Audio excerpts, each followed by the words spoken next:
वज़ीर सियाहत श्रीनिवास गौड़ ने कहा, जब भी मूसलाधार बारिश होती है तो महबूबनगर टाउन के नशीबी इलाकों के लोगों को बारिश का पानी बहने से परेशानियों का सामना करना पड़ता है और इस परेशानी से निजात के लिए मुस्तकिल बुनियादों पर काम अंजाम दिए जाएंगे। उन्होंने महबूबनगर में वाक़ मिनी टैंक बंड का भी दौरा किया, क्योंकि यहां गुज़िश्ता कल हुई शदीद बारिश से रामैया बोली, बीके रेड्डी कॉलोनी, शिव शक्ति नगर और दीगर इलाकों में बड़े तालाब के नीचे पानी भर गया। उन्होंने पानी के बड़े तालाब में जाने को यकीनी बनाने के लिए इक़दाम करने के अहकाम जारी किए। वज़ीर श्रीनिवास गौड़ ने बड़े तालाब में आने वाले बारिश के पानी को तालाब से बाहर निकालने के इंतजामात का भी मुआयना किया।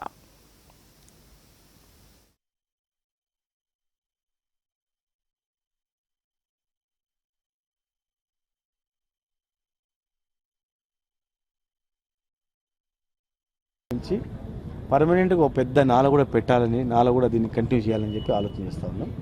ఈ చెరువును కబ్జా కాకుండా ఉండడానికి కూడా చుట్టూ బండ్ వేస్తూ ఉన్నాం. ఎందుకంటే ఫ్యూచర్లో ఎవరు కూడా మళ్ళీ ఒక ఇంచు కూడా జరగొద్దని, ఇప్పటి మాదిరిగా ప్రభావం లేకుండా ఉండేటట్లు దాన్ని శాటిలైట్ ద్వారా కూడా గత 40 సంవత్సరాలు 50 సంవత్సరాల నుంచి శాటిలైట్ ద్వారా కూడా మ్యాపింగ్ తెప్పించుకొని, ఇప్పటికే మా తేజస్ గారు అసంకట్ గారు కొన్ని తెప్పించిండు. ఆ మ్యాపింగ్ ద్వారా న్యాచురల్ ఫ్లో అవన్నీ కూడా ఎట్లా పోవాలో చేస్తాం. ఎవరికి నష్టం జరిగిందని మా దృష్టికి తీసుకొస్తే, కాయిదాలు ఇస్తే అధికారులకు ఇచ్చిన అందరికీ న్యాయం చేస్తాం. సరే, ఏది ఏమైనా దీన్ని శాశ్వత పరిష్కారం చేసి, ఇదే కాదు కూడుకుపోయినటువంటి మహబూబ్నగర్లో ఉన్నటువంటి ప్రతి సమస్యను కూడా చేస్తాం. ప్రశాంతమైనటువంటి మహబూబ్నగర్ను థ్యాంక్ యూ సహకరించిన అందరి నుంచి